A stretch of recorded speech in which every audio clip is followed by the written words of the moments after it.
welcome to Perspective. We'll be talking about the audio leak, alleged audio leak at this time, where we've seen the former Prime Minister talking to US Senator Maxine Waters. Of course, it seems to be a counter to the kind of narrative that was earlier given by the former Prime Minister, where he alleges and talks about US conspiracy theory, which was the basis of his earlier struggle, as he named it, after the vote of no confidence. Is this a reversal? Is this a turnabout? We'll be talking about that. We'll also be talking about the ramifications of this audio, where, of course, we are also allegedly looking at the former Prime Minister asking the US senators to interfere in what is, of course, domestic Pakistani politics.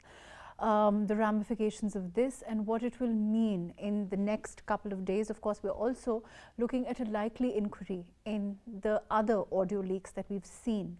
All of that today on Perspective. We're also going to be talking about the current political scenario, where, of course, we've also seen the High Court's decision as far as the earlier former PTI MNAs are concerned. Where is that likely to head? All of that today. On Perspective. I have with me Saif Jamshed, who's a political analyst. Thank you for joining us today. We also have with us Murtaza, solangi, who's a senior journalist. Thank you for joining us today. Saif, like we were earlier saying, of course, this seems to be a reversal, rather a turnabout of what the former Prime Minister was earlier alleging as far as his take on the US conspiracy, on which hinged his whole narrative on the fact that, you know, the vote of no confidence and the way it happened and how he termed it an illegal vote of no confidence, the way that he says he was ousted from power, the conspiracy, all of that. Is this a reversal now? What is it? Or is it clearly showing that all of that was perhaps not the real picture? It was concocted. How do you overall look at this? First of all, Mahrukh, thank you for having me here today.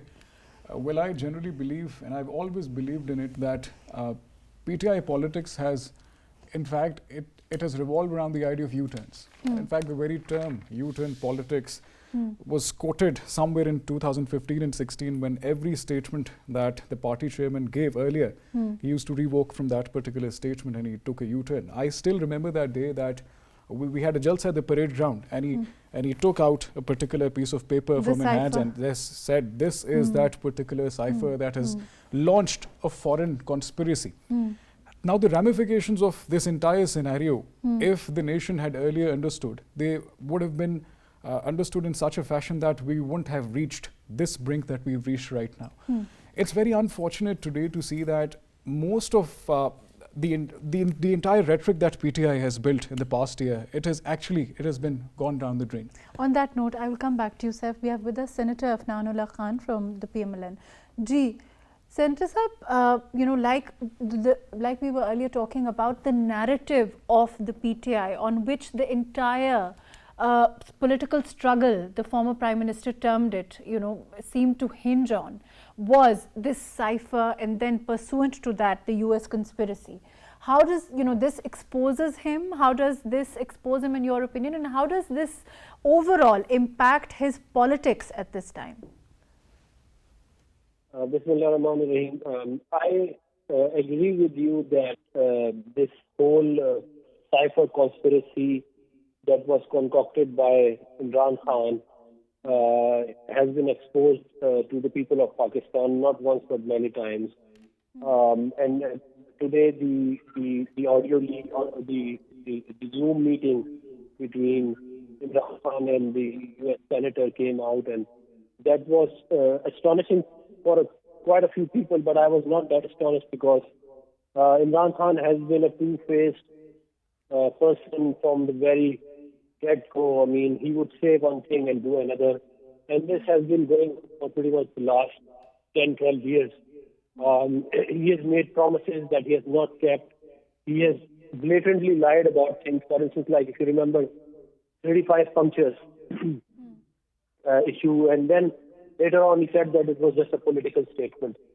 So, and if I recall the U-turns that he has taken, it will consume the rest of the time of this program. So he is a shameful a shameless person who doesn't care about his followers. He doesn't care about the people of Pakistan or the government or the country.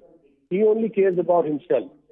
And he only cares about how he's going to get back into power and complete his agenda. And that is in terms of the kind of movement he's been alluding to, in terms of of course, his popularity that he's so fond of talking about. Doesn't this also impact whatever support base that he has? Because obviously, this is his people who, if they've believed the conspiracy theory, then they have to go back and think whether that was accurate. Is this accurate? What is the real state of affairs?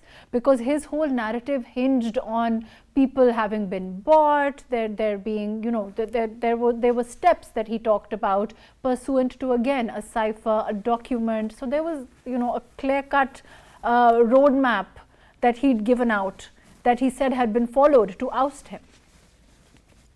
Yeah, I mean, we all know now 100% that it was all a narrative thing. It was all a lie, a blatant lie. And he just he just, I'm sure he's going to just one day look back at it and say that it was a political statement, like he has done many times in the past. This will have an impact on the people and his followers.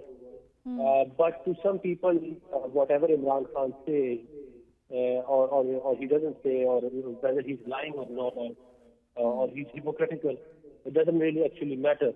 So it's a cult following, and unfortunately, a lot of our youth has been hypnotized by him, and he pretty much get away with everything that he's doing. And this is unfortunate. Rather than us having a logical debate about our country, we are stuck in these wars of narrative, where one narrative will win and one will lose, and everything is being done to basically put together a lie that the people can believe in. And that is what Imran Khan's politics is all about. He cannot deliver. I mean, if you ask him what he has done for the country for the last 12 years, he will just say that that person is corrupt. Senator Afnan, I want to come to that, because in the audio he clearly says that his time was the best time for Pakistan as far as economy is concerned. And I want to come and talk about that. Please stay with us. I'm going to go to Murtaza Solangi Sahab. I'll be right back. Ji, Solangi Sahab, this statement, do you think that the former Prime Minister can like Senator Sahab is saying, do you think that he can perhaps get out of this by saying that this was a political statement only? Since we are talking about conversation Imran Khan had with California Congresswoman Maxine Waters, right. So probably it's very about time we talk about what Abraham Lincoln said. He had said, you can fool some of the people all of the time, and all of the people some of the time, but you cannot fool all of the people all the time. But Mr. Khan sincerely believes that he can fool all of the people all the time. And he probably thinks that people of Pakistan have the same selective amnesia that he does. He probably thinks that we live in 1950s or 60s, and we can't go back and see what he has been saying. So if you listen to this conversation carefully, that will and jog your memory. In this conversation, he is talking about his ouster, which was the first constitutional removal of a prime minister in the entire history of Pakistan, as a conspiracy by the former army chief.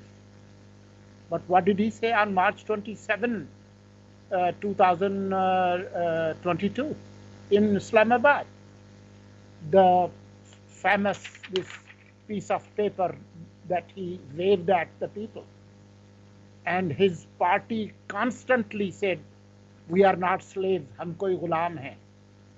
and the US conspiracy and imported government. What was that all about?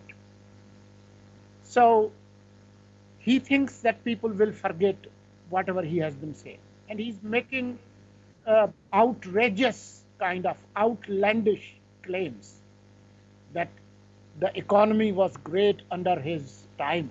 If the economy was great, then nobody would have touched him because the economy was tanking. The way his finance minister, Shaukat Tareem, had torpedoed, sabotaged the IMF program, that we are still paying the price. Everybody remembers when he took over, the economy was growing at a pace of 6% plus. The very first year it went down to 1.9, and the next year in minus. Everybody remembers that. And we got a lot of money during COVID. But, you know, it was Imran's government that blew it up. So I don't know what he's talking about. Talk more about what he's talking about, so to speak, the collective amnesia which Murtaza mentioned. Saif, it's interesting because, you know, obviously there's also another image that's in the news today of the former Prime Minister that he's been shared as the face of the resistance of his movement, which is an AI image. So, you know, do you think that, you know, perhaps the exposing of what's happened as far as this built up that the former Prime Minister and his party has been, you know, known for since the vote of no confidence is clearly showing how the narrative has been built? Mahrukh, I'll be very clear in it. In fact, yesterday I was watching Mr. Mahmood Molvi Saab, the MNA who recently left PTI. In fact, most of the electables, most of the well-versed politicians in this particular party, they were standing with Mr. Khan at least for the past 1 year. Now, the actual thing is that politics always has been a clash of narratives. In fact, politics is a clash of perspectives, but the very thin line difference is then when your politics goes anti-nationalist for your own particular sake, then that clash of perspectives and narratives is something that wrecks up the entire political fabric. Currently, this particular movement is not only a political movement. I'd beg to differ with anyone who calls PTI's narrative, or rather I'd say it's not PTI's narrative right now. PTI's narrative is a little different. Mr. Khan's narrative is entirely something different. Okay. Because many people within PTI, it's not about always saying that whoever leaves a particular party in our political convention, he's a lota. No, that's not it. The reality of the fact is that if you are directly making your political support clash with that institution that has been the essence of the survival of this nation in the past 75 years, the establishment and the army did not lay down 40,000 lives for this to happen. Isn't the question now, that's, I think what you're saying is extremely interesting and right on point, that, you know, it's not necessarily true that the people who follow him or the people who are, you know, a part of his party signed up for this. They didn't sign up to clash with an institution, like you said, which is the very foundation of Pakistan. Then they didn't sign up to follow him blindly. I mean, they don't have the right to differ. They don't have the right to their own opinion. How is it that they have to, you know, blindfoldedly follow whichever way, whether he's leading them in through a blind alley, he's putting them in a dark corner? That's not necessarily the case, right? Absolutely, you're right. The fact of the matter over here is that, you know, who's the most gullible and who's the most fragile? In young evolving democracies, it's a young voter base. Now, the problem is that I see a political cult that has evolved in the past 1 year, and this particular political cult ultimately makes that disgruntled youngster pick up the stick and go behind anyone who says that attack this, attack that, and ultimately we are leading into an alley of collision of us versus us. So when it's a collision of us versus us, there's nothing that really survives. Let me go to Mustafa Baloch from the PPP. Ji, Mustafa, can you hear me? Yes, Mahrukh. Ji, Mustafa? Yes, Mahrukh, I can hear. Yes, Mustafa, overall we're talking about the narrative as far as the former Prime Minister is concerned, and the fact that, of course, this exposes that narrative in no unconditional terms. But also when we look at, you know, more recently we've seen a lot of people leave the PTI or say they don't agree with this kind of style of politics. Today, perhaps the question that his followers, his second-tier, third-tier leadership, or those people who perhaps may not necessarily agree with this anti-state, anti-establishment stance, are they, is it not true? Can't they disagree with him? Can't they choose to go another way? That's also a question, right? Well, Mahrukh, firstly, I would say Imran Khan was playing with fire. Whatever he did was very dangerous, and he was going bizarre. The way he brought his voters and supporters in front of state, and the clashes and everything what we saw on 9th May, it was like very dangerous. And in 75 years, Pakistan has never seen such kind of clashes and all that. And the people of the people of Pakistan, they have always stood with the armed forces of Pakistan who have sacrificed their lives. So I think, and I'm wondering, where are those people who were saying that Imran Khan is now above the state, and he's getting relief from Supreme Court, and he's getting relief from everywhere, and he's getting bails and all that. So it's not fair. It's not true. State is very much powerful, and state has the writ, and which is what we are seeing right now. And ultimately, the supporters of PTI and the workers of PTI, I guess, they were misguided by Imran Khan. And as you are seeing every day, all the lawmakers of PTI are distancing themselves from this, aggressive narrative and the negative politics of Imran Khan. So I think he has a similar kind of fate of what we saw with MKM, and how MKM, after a certain time when MKM was, trying to, counter itself with state elements, and the way MKM was cut to size, this is what going to happen with PTI, and this is all because of Imran Khan. I mean, he brought all these situations towards a dead end. He had Punjab government, he had KP government, he dissolved both the assemblies, he created a constitutional crisis. I want to come to that. Mustafa, let me come back to you. Do we have Senator Afnan with us?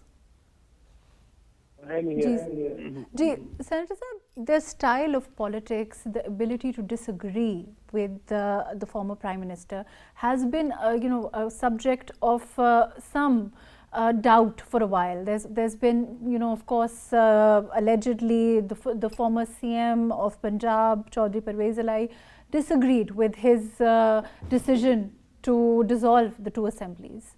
But of course, his style of politics, earlier on the resignations from the National Assembly. Now that we've seen perhaps this order from the High Court, how do you see, where do you see this politics leading? Do you feel that his members, the former former members of the PTI will land back in the National Assembly? Are we going to be looking at that? Of course, he's himself said that he will not do so. I do believe that the resignations which were not accepted and the new court order came out, I don't think the Speaker of the National Assembly will accept that, because initially when PTI left the Assembly, they went to the court and they asked the court to confirm their resignations. Because initially the Speaker of the National Assembly was not doing it. And then once he did confirm and he sent the executive orders out to the Election Commission, the PTI lawmakers went back again to the court and they asked them now not to accept those resignations. So this is like, a child's play kind of a thing for them. Rather than sitting in the National Assemblies and the provincial assemblies, they are now using the courts of Pakistan, more specifically the Islamabad High Court, Lahore High Court and the Supreme Court, and the support base they have built over there. And unfortunately, rather than doing politics in the assembly, where these judges are now giving orders which are political orders. I mean, they are not. It's not about giving justice to the people of Pakistan. It's all about forwarding Imran Khan's agenda and how he can come back into power, how he will have a say in who is going to be the caretaker prime minister, and etc. So, it is unfortunate that the courts have not learned anything from their history, and they are being used as a pawn by Imran Khan to further his own interests. And Imran Khan only cares about one thing, and that is getting back into the power and becoming prime minister and fulfilling his agenda. And his agenda is dismantling Pakistan, is dismantling the nuclear program, and getting the country to default. And then that goes back to the question that you asked earlier: how good was the economy of Pakistan when he left? And we all know that as soon as he was ousted from power, he started saying that Pakistan is going to default. Although if you look at the history of Pakistan, there have been many governments, military and civil, and not even once Pakistan has defaulted. So it was his bad government of 4 years that destroyed the economy and brought us to the brink of default. And he knew that he was destroying the economy, and that is why when he was ousted, he started running this narrative about Pakistan going to default and all that. So it is unfortunate that Imran Khan, now I think he's exposed, and the people of Pakistan can see him for who he is, and also the other institutions. And I hope that the judiciary will also start looking at him the way he is, rather than becoming his pawn. Right, fair enough. Let me go to Murtaza. Murtaza, what Senator Saab is saying, he's saying that he's becoming. It's like isn't the concern now not just the fact that he's going back on his narrative, but also rather issues that may be anti-state, or where do you think that point starts, where you stop being a politician but you start, as a former prime minister, of course there are issues that are of national importance, there are issues that should transcend politics, there are issues that should be about patriotism to the country, of exposing certain things out to other parts of the world, of exposing and saying things which are of a sensitive nature. Is it when does that become your priority? The former prime minister is clearly saying a lot of things about the establishment to somebody from outside. The only priority for Imran Khan is Imran Khan himself. He is known as one of the most narcissistic persons ever. His ego is higher than Himalayas and deeper than oceans. Everybody knows that. And he thinks everybody is a fool. He can just say things and then say different things the next day. I remember as a young man, we used to have military rule of Ziaul Haq. And since he was chief martial administrator, so the acronym was CMLA. So we used to mark him, CMLA means cancel my last announcement. So that applies on Mr. Khan, because he thinks we are fools. Today he said, ex-army chief toppled my government. Have we forgotten what he used to say about him when he was in power? That he's the most democratic general ever. And even after his ouster, his dismissal, his replacement, how many meetings did he have with him with the help of President Arif Alvi? How did he beg him to somehow help him? How did he beg him to break the coalition and somehow bring him back to power? How come he offered him a lifetime extension? And he himself said on camera, yes, when I heard that he might get an offer, so I said, why not? We can give you an offer. So the same person who toppled his government, he was offering extension. Does he think that we are fools? He sincerely believes that people are fools. But do you think people, but like you're saying, you said you can't fool people, some of the people, and, of course, what Abraham Lincoln said, of course, his supporter base, if you see his supporter base dwindling, if you see people within his party now shying away from this kind of a narrative that he is clearly giving out, then he's letting his people take the brunt of it. Will it be a surprise, do you think, as far as PTI is concerned, its defragmentation is concerned, its overall effect on their style of politics is concerned? Unlike other politicians who care for their workers and people, he is known that he is a ruthless person. He only cares about himself. And it has been proven time and again. So he would gladly sacrifice his political workers. What do you feel? What is the future for his party, in your opinion, his second-tier leadership, where things are headed? We are seeing certain people break away from his party. Electables will fly away to better places. A rump will be left.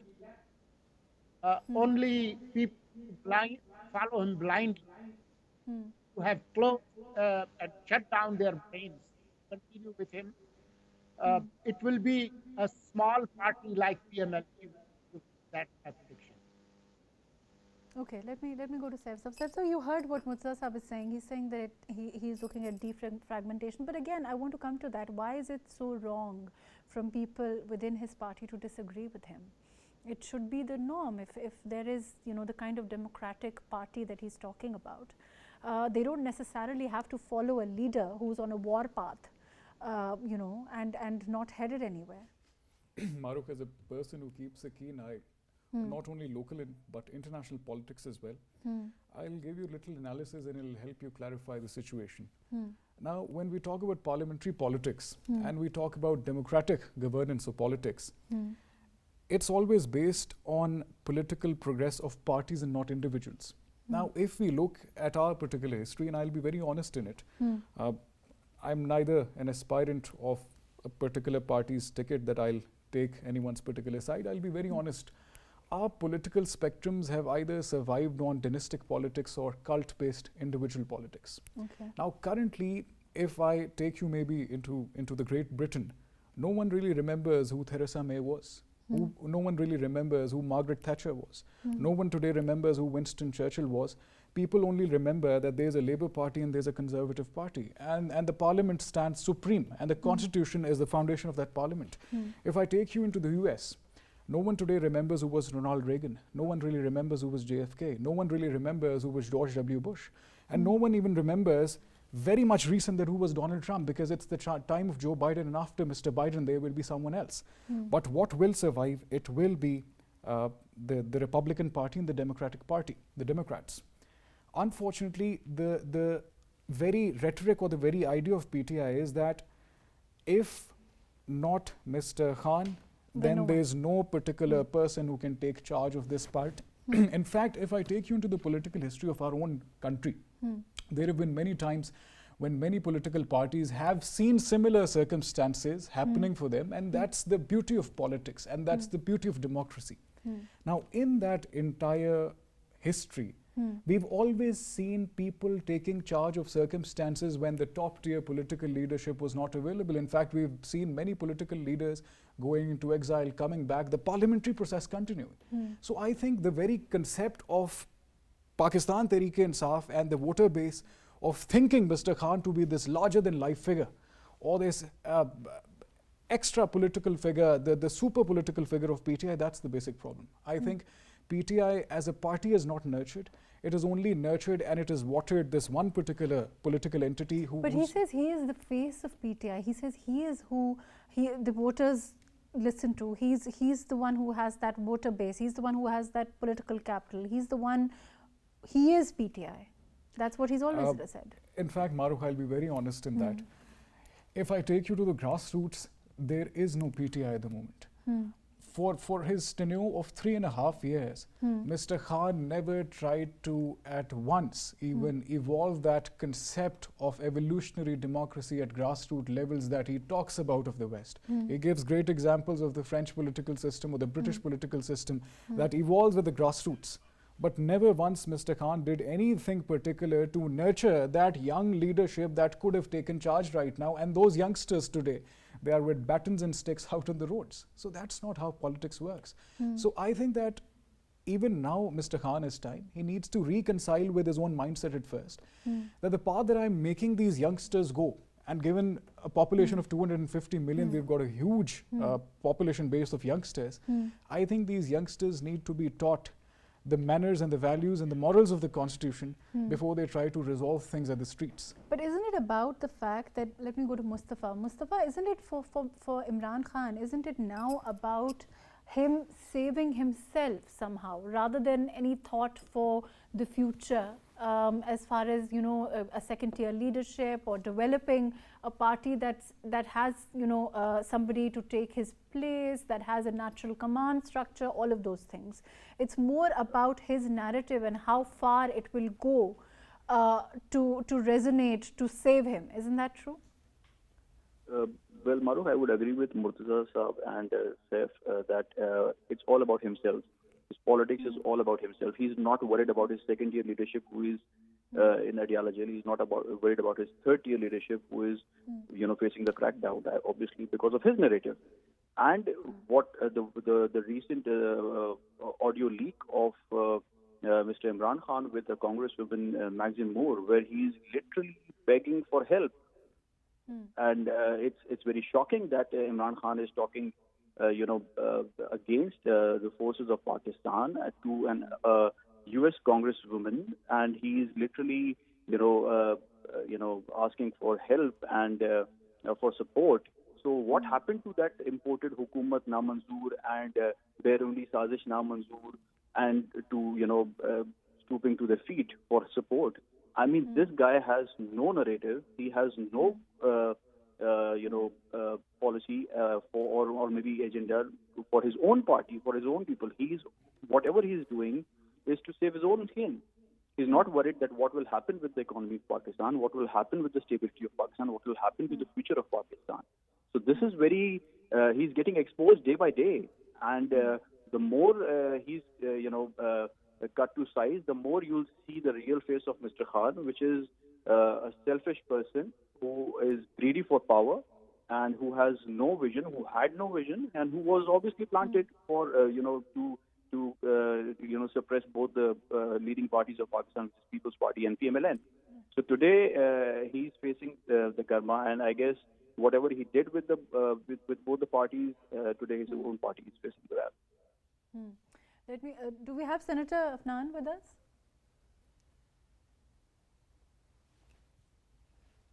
Okay, let me go to Murtaza Sahab. Murtaza Sahab, Imran Khan Sahab, his latest statement that he's given, he said that if there's a real warrant for his arrest, if the due process is followed, he has no objection to tendering arrest. Do you see the former Prime Minister getting arrested?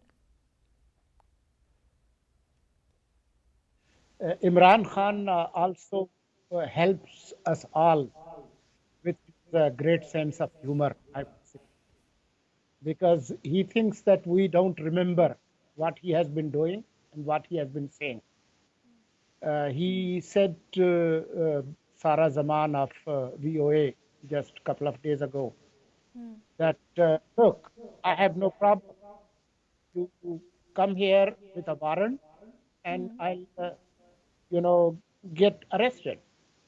And then she asked him, okay, but they came with a warrant in March, a non-bailable warrant. Oh, no, that warrant was illegal. Who decided it was illegal? Imran Khan is also the judge and the jury and the executioner. So he can say anything to anybody, as he just said in this conversation that ex-army chief did this to me. And I told you what he has been saying about. Yes. Well, why do we forget? Why do we forget when people came here with non-bailable warrant, cocktails were thrown at the police, people with slingshots attacked police. They used batons, they used all kind of weapons against police. People looking at and hearing, like you said, people don't forget, and maybe, to credit his voters with such a little intelligence that he's doing. He's later then calling it political engineering. He's calling it that his voters are threatened. He's saying that his voters are, there are, you know, pressure tactics. But, you know, of course, there's a clear change in narrative. It's not possible that, you know, like you said, that people can be fooled for such a long period of time with these successive narratives that have been coming forward so quickly. Yeah, he can say, you know, whatever he wants. He said today that this is the biggest crackdown of political history of Pakistan. Probably he's quoting from a history book that he wrote himself. As if we don't know what had happened in 50s and 60s. We have forgotten what happened to Fatma Jinnah. We have forgotten what happened to Hussain Shahid Sohrawardi. We have forgotten what happened to Khaja Nazimuddin. We have forgotten what happened to Ullah Ali Bhutto. We have forgotten what happened to Wali Khan. We have forgotten what happened to Benazir Bhutto. I mean, the list is long. Hundreds of thousands of people were arrested, tortured, flogged. People were killed. This man has only served 2 days jail term, and during Musharraf's time, it was just 1 week in DG Khan. But Murtaza, do his people owe unflinching loyalty to him? That's the question. Does anyone in this political process owe that kind of unflinching loyalty that when their leader starts leading them down a dark hole, they have to necessarily follow? That's a question, right? All demagogues ask for unflinching loyalty. He's not an exception. Just look at the history. So I'm not surprised. They bank on people with no brains. They constantly, they create this cult worship, personality cult. That's their main, you know, weapon. So when you numb people's minds, then they just follow like sheep. But do you see the cult sort of fading out? Do you see that numbing coming off? Do you see that the reality seeping in as far as his followers are concerned now? Well, I'm not sure about it. There are people who will continue worshipping him. But what's your job and my job? To tell the truth. So we will continue doing it no matter what. Right, fair enough. Let me come back to you. Saif, like I said, you know, as far as being the judicial process being used as a pawn, which is what Senator Afnan said. He said that, you know, political disorder being created, the way that we've seen the recent judgments, decisions come out, institutions being exposed in this way, and the criticism that has come whenever an institution has chosen to go against what Mr. Khan wants is also right there for everyone to see. That also has set a new tone in politics. That kind of tone was perhaps not there before. Do you agree? I absolutely agree to it. In fact, after the Charter of Democracy that People's Party and PMLN had signed with each other, and it's been a long while, we actually started to emerge, number one, and number second, we started to evolve as a true democracy. And this was that parliamentary democracy, and I remember, and I in fact gave credit to Pakistan People's Party as well, that when their prime ministers were dismissed by the court, they simply accepted it, and they said, all right, we'll bring in another prime minister, the political process must go on, the show must go on. In similar fashion, we remember back in 2017 and 18 when the PMLN leader, Mir Nawaz Sharif, he was sort of shown the red light by the Supreme Court. The show went on, and we had Shahid Khan Abbasi. Now this time, in fact, this was the first time in 75 years of political history, Mahrukh, that we actually had a political dismissal through the parliament. And this is what was the evolution of the democracy that in fact was the formulation of Khan's rhetoric to create PTI to begin with. Pakistan Tehreek-e-Insaf. What does the very party narrative stand for? That the idea of justice is equity for everyone. So in these times, I just think that it's not only about the national spectrums.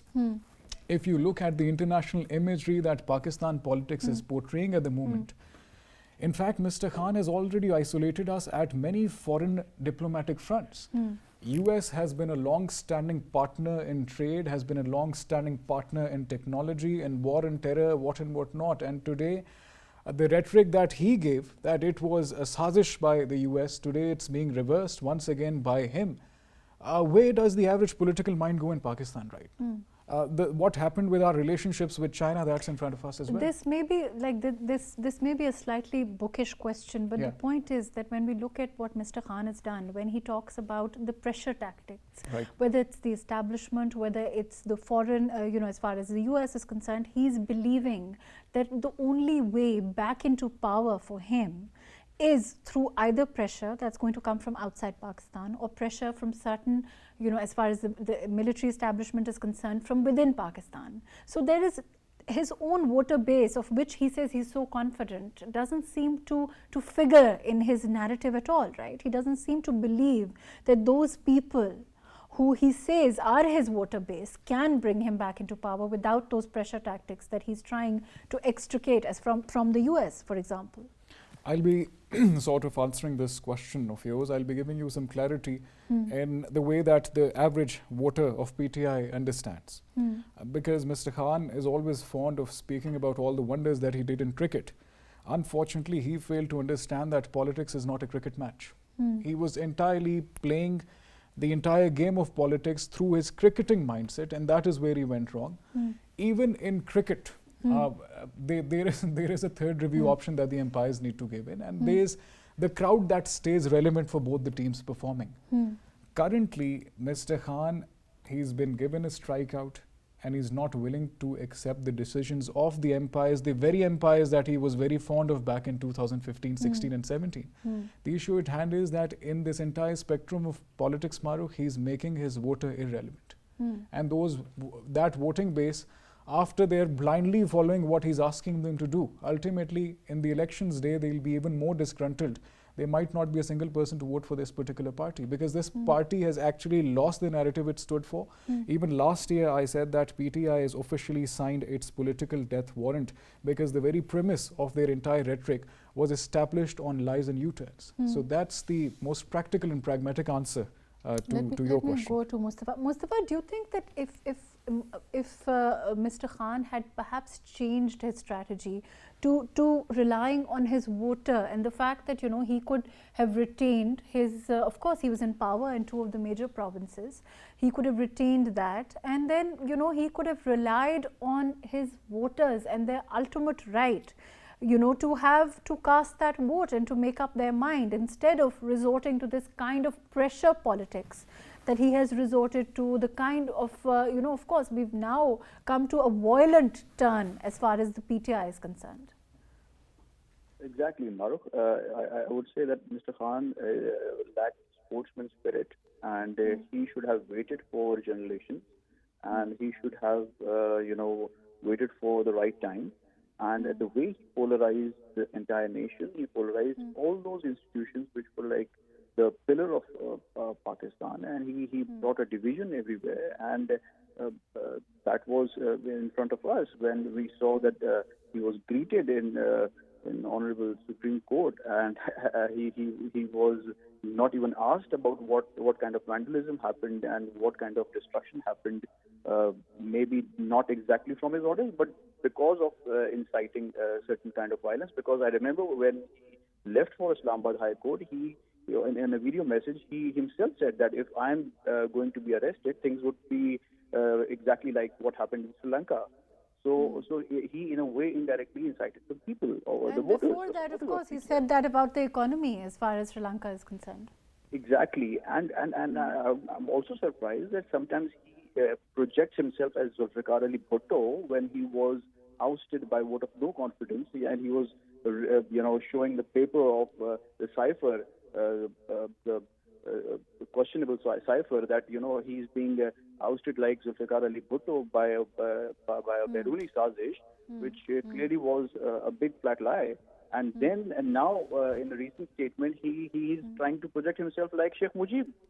So he's a confused case, and sometimes he's like, okay, I'll be shot like how Murtaza Bhutto was shot. So either he's obsessed with Bhuttos, or either he's a confused case, because he clearly lacks clear political vision, and he was never a Democrat person. He was an autocrat.